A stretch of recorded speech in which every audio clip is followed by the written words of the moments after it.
केंद्र सरकार ने लोकसभा चुनाव से पहले CAA यानी नागरिकता संशोधन कानून को लागू किया।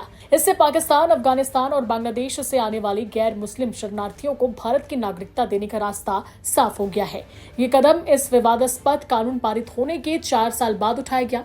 देश में CAA लागू होने पर छत्तीसगढ़ के मुख्यमंत्री विष्णुदेव साय, उप मुख्यमंत्री अरुण साव, सांसद संतोष पांडे और पूर्व डिप्टी CM TS सिंहदेव सहित कई नेताओं ने अपनी प्रतिक्रिया दी। मुख्यमंत्री विष्णुदेव साय ने कहा कि प्रधानमंत्री नरेंद्र मोदी ने देश में CAA लागू कर दिया है। इससे उन लोगों को मदद मिलेगी जो पाकिस्तान, बांग्लादेश और अफगानिस्तान से प्रताड़ित होकर भारत आए हैं। इससे उन्हें भारतीय नागरिकता मिलेगी और इससे निश्चित रूप से जो पाकिस्तान, बांग्लादेश और अफगानिस्तान वहां धार्मिक रूप से प्रताड़ित होकर जो भारत में शरण लिए हुए हैं, ऐसे जो 2014 के पहले आए हैं, उनको अब इस कानून के लागू होने से भारत की नागरिकता मिलेगी और वो लोग भी जिस तरह से सामान्य व्यक्ति यहाँ का जीवन यापन करता है, उस तरह का अधिकार उनको मिल जाएगा और उनका जीवन सफल हो जाएगा। छत्तीसगढ़ के उप मुख्यमंत्री अरुण साव ने कहा कि निश्चित रूप से ये बहुत ऐतिहासिक निर्णय है। अनेक लोग इससे लाभान्वित होंगे। निश्चित रूप से ये बहुत ऐतिहासिक निर्णय है।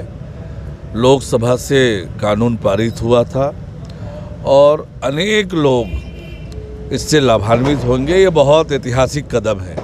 भारत सरकार को बड़ी देन मानी जा रही है। हाँ, निश्चित रूप से ये नरेंद्र मोदी जी की सरकार की बहुत बड़ी देन है। अनेक लोग जो परेशान थे, उनको शासन की सुविधाओं का लाभ नहीं मिल पा रहा था और वो नारकी जीवन जीने पर मजबूर थे। ऐसे लोगों को न्याय मिला है। वहीं सांसद संतोष पांडे ने कहा कि CAA हमेशा से ही बीजेपी के एजेंडे में शामिल रहा है। ये ऐतिहासिक कदम है।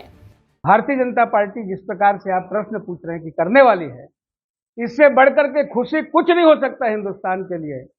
और वो मेरे भाई जो अरब कंट्री में रहते हैं, जो बांग्लादेश में रहते हैं, जो पाकिस्तान में रहते हैं, जो अपनी मां की गोद में आने के लिए तड़प रहे हैं, ये भारतीय जनता पार्टी ही है जो उनको न्याय दिला रही है।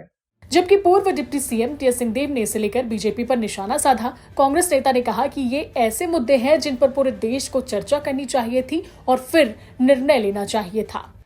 I have said it before and I'll say it again. These are issues which should have been discussed with the country at large and then decisions taken. You're taking decisions saying that part of the society you're saying will be out of it.